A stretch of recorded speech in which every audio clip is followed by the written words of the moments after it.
Welcome to Wayne's Old Time Radio Page channel. I'm Wayne, your host. These programs are brought to you by support of our listeners. You can give your support at Patreon or PayPal, either one. There's clickable links in the description below. Thanks for your support and enjoy the shows. For Johnny Dollar. This is Dean Sellers, Mr. Dollar. You may recall meeting me this afternoon at the... Yes, you're Miss Crane's fiancé. What's on your mind, Mr. Sellers? I'm downstairs in the hotel lobby. I'd like to come up and talk to you, if I could. Well, I was just on the point of leaving for the police station. Oh, then you know about Betty. Yes. As a matter of fact, Chief Durham arrested her here in my room. What? I said she was arrested. I know, but what was she doing there? I had the gun that was used to murder Smiley Prell. She wanted it back.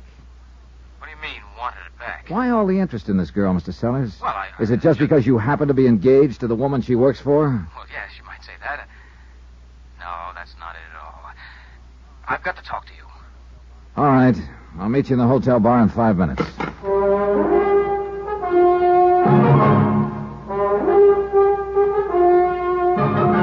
tonight and every weekday night, Bob Bailey in the transcribed adventures of the man with the action-packed expense account, America's fabulous freelance insurance investigator. Yours truly, Johnny Dollar.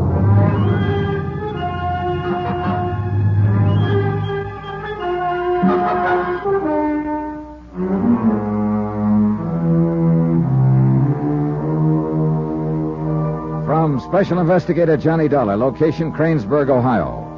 To the Home Office Tri-State Guarantee Company, Hartford, Connecticut. Assignment, the Kranesburg matter. Expense account continued.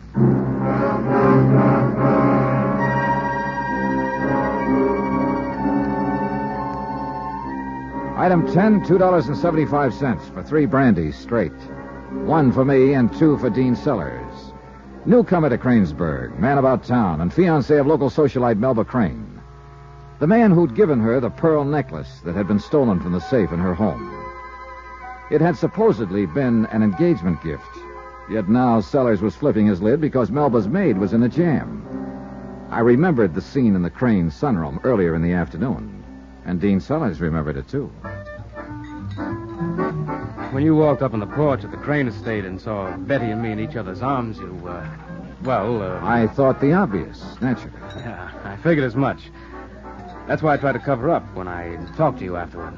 You didn't have to, Mr. Sellers. I kind of wrote it off as just another bachelor having a fling before he settled down. Yeah, that's the way I looked at it, at first. Mm-hmm. So?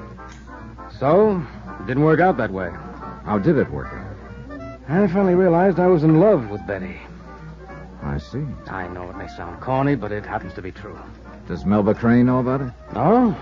Or at least I don't think she does. Well, what did she think when you broke off your engagement? Oh, I haven't actually broken it off. I just postponed it. I told her I was loaded with work and we'd have to wait a while. And she accepted that? Well, she seemed to. Can't be sure about Melba, though. She's a cool one. Plays her cards close. Yeah, well, most women are pretty cool when they suspect somebody is poaching on their own private preserve. Well, she may have suspected, but I don't think she could have known anything for sure. Betty and I haven't always been as careless as we were this afternoon. Well, what about the pearls? Were you intending to ask Melba to give them back? I didn't really know what to do, Mr. Dollar. $20,000 is a lot of money. On the other hand, I gave them to her as an engagement gift. It seemed kind of rough to ask for them back after breaking the engagement on her. Do you think she'd have returned them if you had asked her? Well, I suppose so. Of course, it didn't go that far. Before I could make up my mind what to do, the necklace was stolen. And this afternoon, the man who claimed he stole it was murdered. Betty had nothing to do with that. You could be prejudiced, Mr. Sellers. I know her, I tell you. How well? Well enough that I'm planning to marry her. That's what I mean. All right. But that doesn't mean I'm completely blind about her. Somebody's trying to frame that girl. Who, for instance?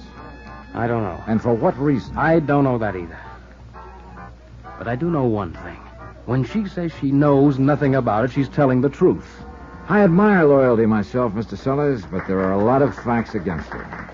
What facts? As you probably know, when I caught her with that gun out at the Crane place and took it away from her, she was trying to hide it in the incinerator. All right. What's that prove? She'd found it hidden in her room and she was trying to get rid of it. Well, a lot of people, if they were innocent, might have gone to the police with it. She got scared, that's all. She lost her head. Maybe.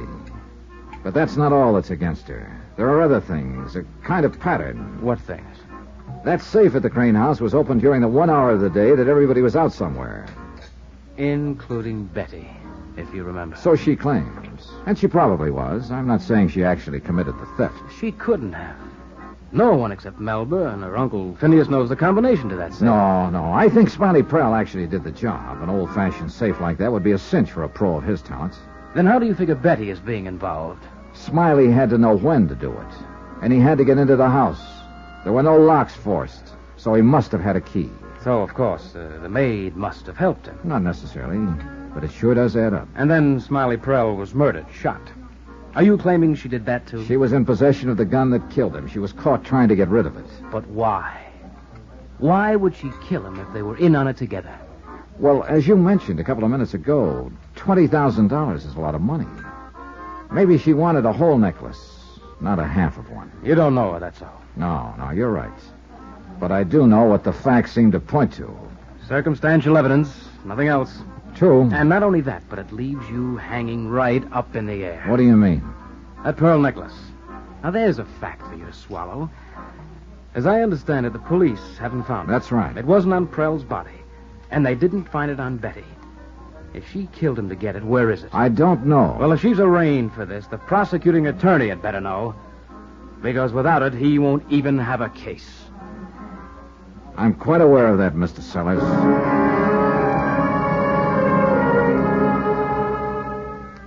I left him standing there, belligerent and despondent, and drove across town to the police station. It was late by then, and Kranesburg had pretty well folded up for the night. Well, that was fine with me. The fewer people I saw at the moment, the better. I felt about as low as Sellers did, because I was starting to get a hunch that this one might turn out messy, that no matter how it might end, some average, decent people were bound to get hurt. It's like that sometimes when there's been a murder. Chief of Police Durham looked like he was expecting me. Sit down, Mr. Dollar. Thanks, Chief. You, planning to spend the night here? Nope, I'm about to give up. Going home in a few minutes. I've been trying to get a statement from that girl. Any luck? It depends on how you mean it.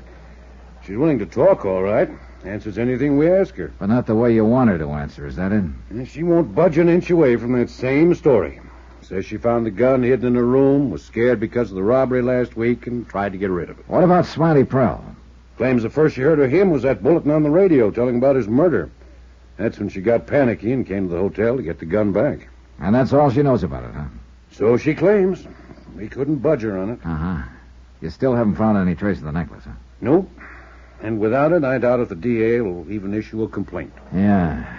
The same possibility was raised by someone else a few minutes ago. Who was that? Dean Sellers, the fellow who gave the pearls to Miss Crane in the first place. How come he's getting into it? Well, it appears that love has reared its head. He's frothing at the mouth over this girl's arrest. Claims she's being framed. He could be right, Mr. Dollar. I know. Beats me. Man just don't know where to start with a mess like this one on his hands. I think I'm beginning to get some idea of where to start. How do you mean? Look, I've got a photograph here from the insurance files. Take a look. It's a photo of that necklace. I see. I was wondering, Chief Durham, do you know of any jeweler here in Kranesburg who could make a duplicate of that? A skillful imitation? No. No, I'm afraid you'll have to go into Cincinnati for that. Be the closest place, at least. No, I don't want a duplicate made. I want to know whether somebody did go into Cincinnati for that purpose some 4 or 5 months ago. Well, might take a while to find out. How much of a while? Well, not too long, with a little luck. I could get Jim Markley in here. Markley? He's a local jeweler. He could take this photograph and give them a technical description over the phone. Done things like that for us before. Good. Yeah, might have something back for you by tomorrow afternoon. The sooner the better. Yeah. I'll call Jim and ask him to come down. One other thing, Chief. Yeah? I've already phoned Hartford and started them to work on this, but we may get faster results if you move in on it from this end. All right. What is it you want? I want a tracer put on Dean Sellers. I see. A complete rundown. He's been here for 8 months. What did he do before that? Where did he come from? Where did he get the necklace? Who are his friends? What's his financial status? Anything you can get. I don't quite see what you're aiming at, Mr. Dollar. I'm not quite sure I do.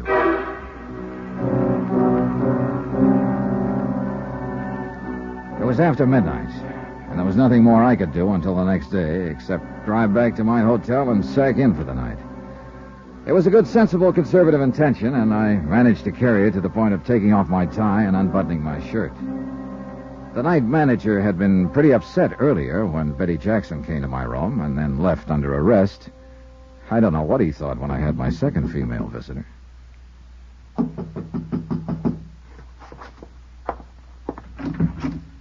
Well, good evening, Miss Crane. Could I have a word with you, Mr. Dollar? Sure, why not? Come on in. Thank you. I guess it's a little indiscreet of me to come here like this. Oh? Why so? Well, after all, this is Kranesburg, and when one has to maintain a sort of position in town, well, I'm sure you understand. Oh, perfectly. How about a drink? What? Drink. Drink. I even happen to have 2 clean glasses. I'm afraid you have the wrong impression, Mr. Dollar. Why so? It's good cognac. The best, in fact. Won't do a bit of harm to your position. Make it a double, if you will. Check. May I ask you what has happened to cause you to throw discretion to the winds in this mad fashion, Miss Crane? I felt there was something I ought to make clear to you concerning Dean, my fiancé. I see. Here you go. Thank you. I believe you talked to him this evening, didn't you? Briefly, yes. Then you know, of course, that he's taking up for this girl, trying to defend what she did. He did seem to have something like that in mind. I also think you may have observed a little tableau in the sunroom when you came to the house this afternoon. Oh, now look, Miss Please. Crane. I'm quite aware of the situation.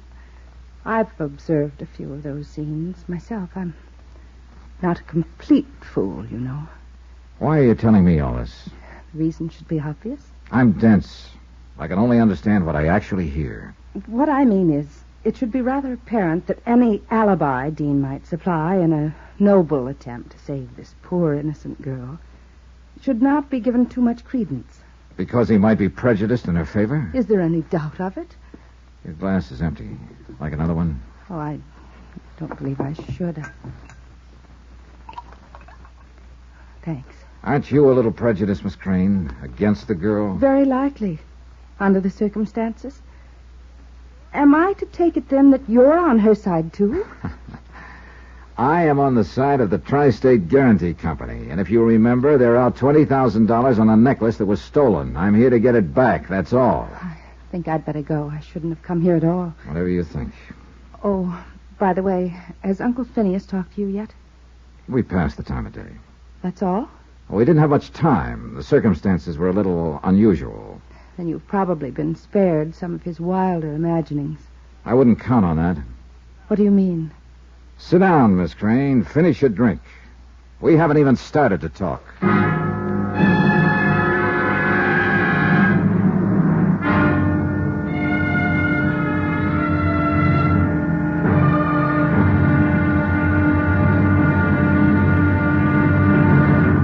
Now, here's our star to tell you about the final episode of this week's story. Tomorrow, a bomb drops. The timid run for cover. And all is not as it seems.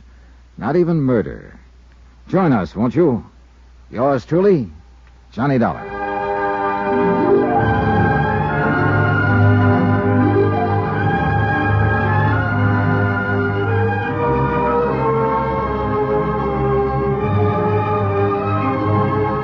Yours truly, Johnny Dollar, starring Bob Bailey, is transcribed in Hollywood.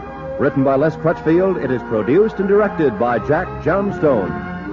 Be sure to join us tomorrow night, same time and station, for the next exciting episode of Yours truly, Johnny Dollar. Roy Rowan speaking.